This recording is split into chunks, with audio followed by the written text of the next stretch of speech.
믿는 무리가 한 마음과 한 뜻이 되어 모든 물건을 서로 통용하고 자기 재물을 조금이라도 자기 것이라 하는 이가 하나도 없더라.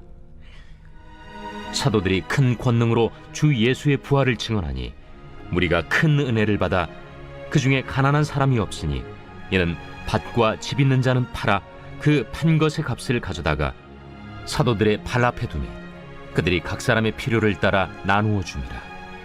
그부르에서 난 레위족 사람이 있으니 이름은 요셉이라. 사도들이 일컬어 바나바라 하니 번역하면 위로의 아들이라. 그가 밭이 있음에 팔아 그 값을 가지고 사도들의 발 앞에 두니라. 제5장. 아나니아라 하는 사람이 그의 아내 삽비라와 더불어 소유를 팔아 그 값에서 얼마를 감춤해 그 아내도 알더라. 얼마만 가져다가 사도들의 발 앞에 두니 베드로가 이르되, 아나니아야, 어찌하여 사탄이 내 마음에 가득하여 내가 성령을 속이고 땅값 얼마를 감추었느냐? 땅이 그대로 있을 때에는 내 땅이 아니며 판회도 내 마음대로 할 수가 없더냐? 어찌하여 이 일을 내 마음에 두었느냐? 사람에게 거짓말한 것이 아니요 하나님께로다. 아나니아가 이 말을 듣고 엎드려져 혼이 떠나니 이 일을 듣는 사람이 다 크게 두려워하더라. 젊은 사람들이 일어나 시신을 싸서 메고 나가 장사하니라. 3시간쯤 지나 그의 아내가 그 일어난 일을 알지 못하고 들어오니 베드로가 이르되, 그 땅 판값이 이것뿐이냐? 내게 말하라. 예, 이것뿐이라. 너희가 어찌 함께 꾀하여 주의 영을 시험하려 하느냐? 보라, 네 남편을 장사하고 오는 사람들의 발이 문 앞에 이르렀으니 또 너를 메어 내가리라. 곧 그가 베드로의 발 앞에 엎드려져 혼이 떠나는지라. 젊은 사람들이 들어와 죽은 것을 보고 메어다가 그의 남편 곁에 장사하니 온 교회와 이 일을 듣는 사람들이 다 크게 두려워하니라. 주님께서 주신 소중하고 복된 날입니다. 오늘도 받은 은혜를 기억하고 감사하며 살기 위해 말씀 앞으로 나오신 여러분을 환영하고 축복합니다. 오늘 묵상 본문은 사도행전 4장 32절부터 5장 11절까지 말씀입니다. 앞서 2장 41절부터 47절에도 나왔지만 초대교회 공동체는 말씀을 배우고 기도하는 공동체일 뿐 아니라 한 가족이 되어 서로의 필요를 함께 나누는 공동체이기도 했습니다. 32절 말씀입니다. 믿는 무리가 한 마음과 한 뜻이 되어 모든 물건을 서로 통용하고 자기 재물을 조금이라도 자기 것이라 하는 이가 하나도 없더라. 사도들과 제자들에게 임한 성령님은 표적과 기사를 행할 권능을 주셨고 위협과 고난에 굴하지 않는 담대함도 주셨습니다. 그뿐 아니라 자신의 소유를 기꺼이 팔아서 필요한 사람들에게 나눠주는 사랑과 관대함도 주셨습니다. 그 결과 어떤 일이 일어났습니까? 34절과 35절 말씀입니다. 그 중에 가난한 사람이 없으니 이는 밭과 집 있는 자는 팔아 그 판 것의 값을 가져다가 사도들의 발 앞에 두매 그들이 각 사람의 필요를 따라 나누어 줌이라. 공동체에 가난한 사람, 교회 공동체에 가난한 사람이 없게 되었는데 이는 내가 만일 내 하나님 여호와의 말씀만 듣고 내가 오늘 내게 내리는 그 명령을 다 지켜 행하면 너희 중에 가난한 자가 없으리라는 신명기 15장 4절 말씀이 성취된 것이라고 할 수 있습니다.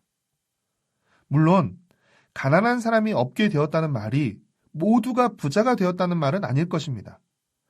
은혜를 받은 사람들이 자발적으로 자신의 소유를 팔아 그 값을 사도들에게 가져왔고 사도들이 그 돈을 필요에 따라서 차별 없이 나누어 줌으로써 가난한 사람들의 필요도 모두 채워졌다는 의미일 것입니다. 누가는 자발적으로 자기 밭을 팔아서 그 값을 교회에 내어놓은 한 사람의 이름을 소개하는데 그의 이름은 바나바였습니다. 그의 모범적인 헌신은 교회 공동체에 큰 기쁨과 유익을 주었고 그로 인해 바나바는 교회 공동체의 인정과 존경을 받았습니다. 아마도 바나바의 이런 헌신과 나눔이 교회 공동체에 많은 좋은 영향을 끼쳤으리라 생각합니다. 그러나 바나바에 이어 나오는 두 사람은 그렇지 못했습니다. 아나니아와 삽비라는 부부인데 이들은 자신의 소유를 팔아 판 값에서 얼마를 감추고 일부만 사도들에게 가져왔습니다. 꼭 자신의 소유를 팔아서 그 값을 바쳐야 하는 것도, 또 사도들에게 판 값의 전부를 가져와야만 하는 것도 아니었습니다. 이 일은 자발적인 것이기에 강제적인 것이 아니었고, 또 전부가 아니라 일부만 가져와도 되는 것이었습니다. 그러나 아나니아와 삽비라의 문제는 무엇이었습니까? 판값에, 자기 밭을 판값의 일부를 가져오면서 마치 전부를 가져온 것처럼 속였다는 것입니다. 그렇다면 왜 아나니아와 삽비라는 사도들을 속인 것일까요?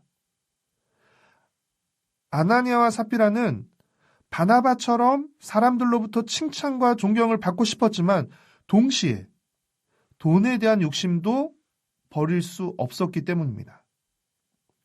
아나니아가 판값의 일부를 가져온 동기는, 속여서 가져온 동기는 하나님의 은혜에 대한 자발적인 감사와 헌신의 마음 때문이 아니라 명예와 돈에 대한 욕심 때문이었기 때문입니다.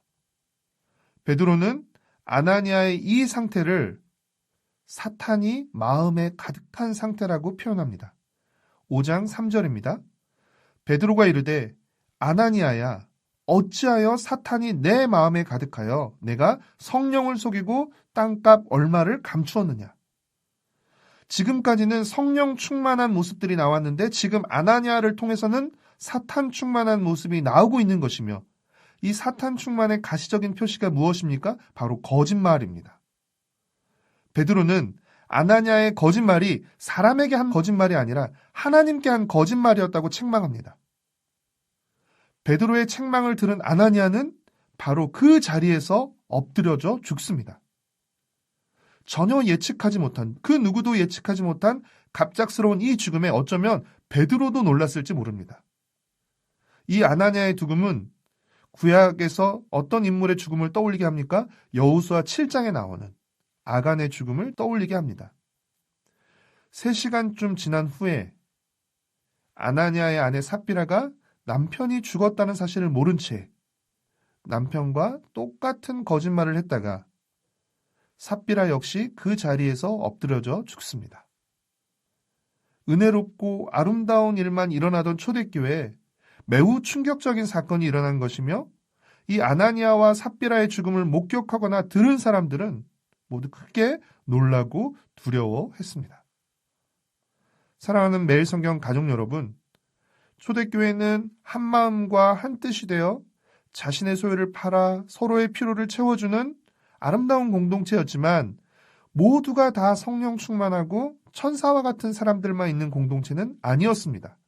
아나니아와 삽비라처럼 경쟁심과 명예욕과 소유에 대한 욕심이 가득했던 사람도 있었고, 하나님과 사도들을 속이려 하는 일도 있었고, 서로 원망하고 갈등하는 일도 있었습니다. 이스라엘이 그랬듯 초대교회 역시 완전 무결한 공동체가 아니었고, 오늘 우리 교회도 마찬가지입니다. 그것은 교회 안에 있는 우리가 완전한 사람이 아니고, 또 사탄은 그런 우리를 유혹하고 교회를 분열시키려 하기 때문입니다. 그러니 우리는, 교회는 한 마음과 한 뜻이 되어 하나님의 은혜를 나누는 곳이기도 하지만 얼마든지 욕심과 거짓이 틈탈 수도 있는 곳이라는 사실을 잊지 말아야 합니다. 사탄이 우리 마음과 우리 교회에 틈타지 못하도록 주의하고 경계해야 합니다. 우리는 교회의 지체와 일원으로서 우리가 서로 연결되어 있고 영향을 주고 있다는 사실을 명심하며 공동체를 바르고 건강하게 세우도록 힘써야 합니다. 오늘 본문에 기록된 아나니아와 삽비라의 일을 결코 남의 일처럼 여기지 말고 우리 신앙 행위들의 동기를 살피고 점검해야 합니다. 우리 안에 욕심을 버리지 않으면 우리도 얼마든지 아나니아와 삽비라처럼 거짓과 위선으로 신앙적인 행위를 할 수 있다는 사실을 인식하고 주의해야 합니다.